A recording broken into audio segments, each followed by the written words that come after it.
تو دہشت گردوں پہ کریک ڈاؤن کرنے کی بجائے پاکستان تحریک انصاف پہ کریک ڈاؤن کیا جا رہا ہے، اور کریک ڈاؤن کی وجہ جو ہے وہ 8 فروری ہے کہ جناب 8 فروری کو جو بھی ہونے جا رہا ہے اس کو روکو ہر حال میں. اگر 8 فروری والا معاملہ نہ روکا تو پھر مصیبت بن جائے گی.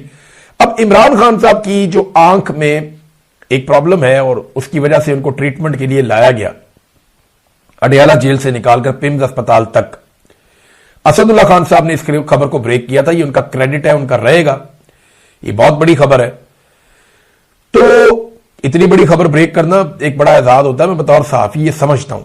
اب اسد اللہ خان صاحب نے جب یہ خبر دی اور یہ معاملہ باہر آیا تو اس وقت ایک دم کسی کو سمجھ نہیں آئی، لوگ سمجھ نہیں پا رہے تھے. یعنی مجھے خود بھی لگ رہا تھا کہ یار یہ کیسے ہو سکتا ہے، لیکن پھر تصدیق ہونا شروع ہوئی، معاملہ کھلنا شروع ہوا.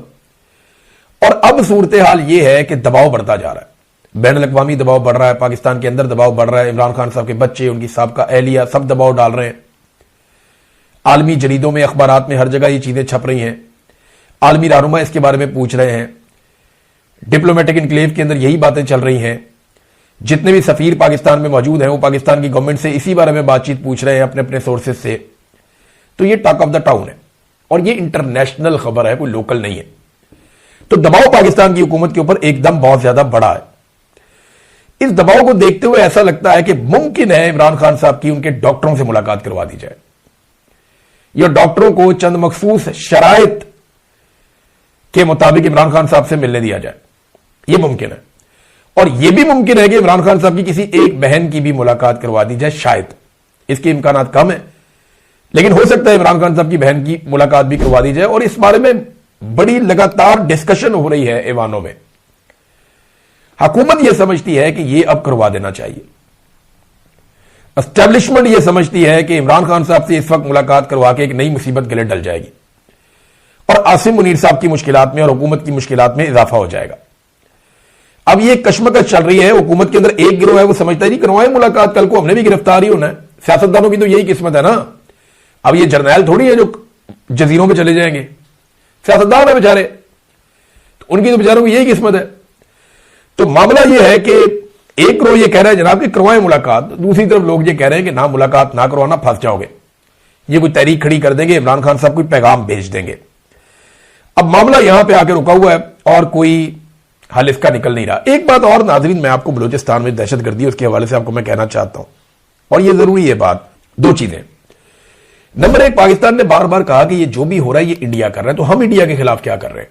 انڈیا جب بھی کہتا ہے کہ پاکستان نے انڈیا میں فلانا اٹیک کروایا، یا پاکستان سے دہشت گردوں نے آ کے انڈیا میں فلانا اٹیک کیا، یا پاکستان کے سپانسر لوگوں نے یا پاکستان نے مدد دی انڈیا میں یہ جو حملے ہوئے ان کے پیچھے پاکستان ہے، وہ یہ کہتے ہیں جب، تو وہ پاکستان سے بدلہ لیتے ہیں، پاکستان پہ حملہ کرتے ہیں. پاکستان کیا کرتا ہے؟ دیکھیں، جب آپ اتنا کھل کر کہہ رہے ہیں کہ یہ انڈیا ملوث ہے تو پھر آپ انڈیا کو جواب کیوں نہیں دے رہے؟ پھر آپ کو انڈیا کو جواب دینا چاہیے. خیبر امن جرگے کے حوالے سے ہم پہلے بات کرتے ہیں. 2 جرگے ہوئے ہیں 2 دنوں میں. ایک ہفتے والے دن ہوا اور ایک اتوار والے دن ہوا.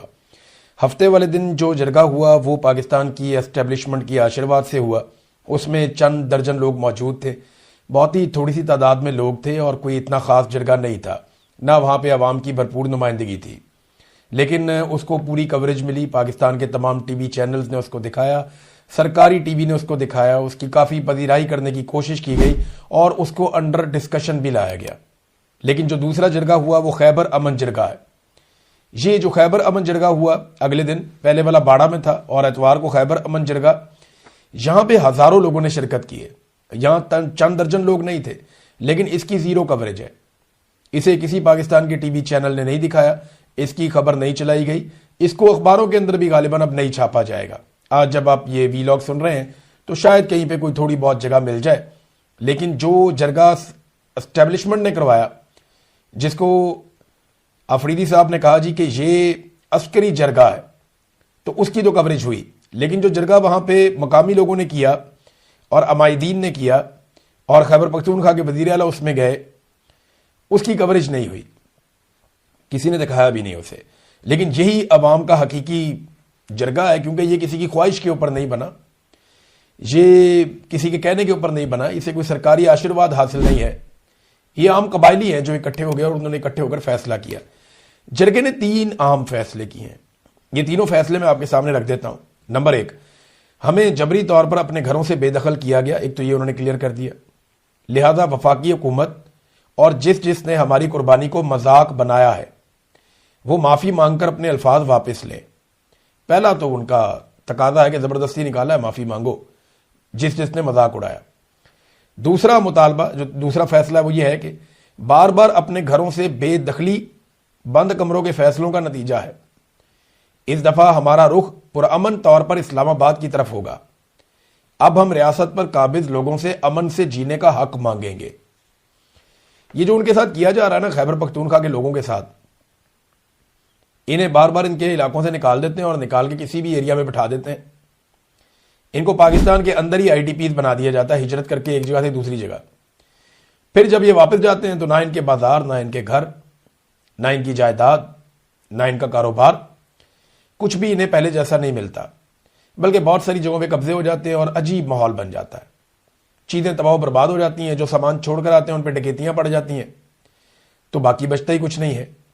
تو اب وہ یہ کہہ رہے ہیں کہ ہمارے ساتھ اب اگر یہ کیا جائے گا تو ہم اپنے گھروں سے نکل کر پھر اسلام آباد آئیں گے اور پرامن طریقے سے آئیں گے اور ہمارا رخ اسلام آباد کی طرف آئے گا اور ہم ریاست پر قابض لوگوں سے، یعنی ریاست کے اوپر جن لوگوں کا قبضہ ہے،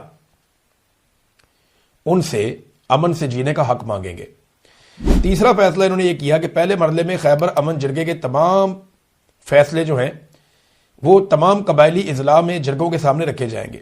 جتنے بھی قبائلی علاقے ہیں وہاں پہ جرگے ہوں گے، ان کے سامنے یہ سارے، جیسے باجوڑ میں جرگہ ہوگا اور بہت ساری ایریاز ہیں وہاں پہ جرگہ ہوگا، تو یہ سارے وزیرستان میں ہر طرف وہ جرگہ ہوں گے اور ہر جرگے کے اندر یہ سارے فیصلے رکھے جائیں گے جو فیصلے کیے گئے ہیں اور ان سے بھی مشورہ لیا جائے گا. پھر پورے خیبر پختونخوا کے پختون کا قومی جرگہ بلایا جائے گا جس میں آخری فیصلہ ہوگا کہ پختون قوم اب مزید بند کمروں کے فیصلے قبول نہیں کرے گی اور ریاست پاکستان پر قابض مائنڈ سیٹ کو اس سے آگاہ کرے گی. یہ جناب سہیل آفریدی صاحب نے بتایا اور یہ 3 فیصلے وہاں پہ ہو گئے. نمبر 1، جنہوں نے مذاق اڑایا وہ معافی مانگے. نمبر 2، اگر اب ہمارے ساتھ دوبارہ یہ ہوتا ہے تو ہم اسلام آباد کی طرف آئیں گے. نمبر 3، پورے خیبر پختونخوا میں قبائلی علاقوں میں جرگے ہونے جا رہے ہیں.